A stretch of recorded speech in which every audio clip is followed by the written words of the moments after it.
Ahoj, toto je Tabi a ukáže ti, ako funguje svet peňazí. 6. kapitola Podvodníci a zlodeji. Na ich podvodné praktiky a triky si treba dávať veľký pozor. Napríklad môžu na teba skúsiť phishing, lenže pri ňom nejde o chytanie rýb. Cieľom je nachytať ľudí a obrať ich o peniaze. Podvodníci to robia tak, že rozpošlú falošný e-mail alebo správu na telefónne číslo či do četovacej služby s linkom na vyplnenie prihlasovacích alebo iných citlivých a osobných údajov. Takáto správa sa väčšinou tvári ako oficiálna, či už z banky, od operátora alebo od kuriéra. Dôležité je na chvíľu sa zamyslieť a všímať si podozrivé znaky, napríklad gramatické chyby alebo tvar e-mailovej adresy. Pozrime sa, od koho Tabi správu dostal.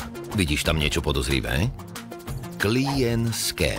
Chýba tam T a za zavináčom je namiesto Tatrabanka Tortabanka. Neklikaj na podozrivé linky v správach a hlavne nikdy nevyplňaj žiadne citlivé informácie, ako sú prihlasovacie heslá alebo všetky údaje z karty. Ak máš pochybnosti, vždy sa radšej poraď s rodičmi. Phishing alebo voice phishing je podobný podvod. Pri ňom podvodníci nepíšu, ale rovno volajú a tvária sa ako hodnoverná osoba. Napríklad pracovník banky či dokonca policajt, ktorý si pýta tvoje osobné údaje, heslá, číslo platobnej karty alebo iné dôverné informácie. Nadiktujte mi všetky údaje z karty. Meno, číslo, platnosť a CVV kód. Takýto hovor treba hneď ukončiť, alebo ešte lepšie, neznáme čísla ani nezdvíhať.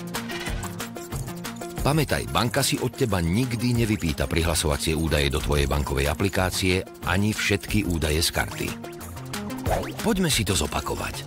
Dnes sme si vysvetlili, že phishing sú falošné textové správy s cieľom vylákať citlivé či prihlasovacie údaje. Phishing je podvodný telefonát alebo hlasová správa na oklamanie ľudí. Chceš si precvičiť svoje znalosti z tejto kapitoly aj na papieri? Budeš potrebovať vytlačenú 6. kapitolu učebnice Tatra School s názvom Podvodníci a zlodeji.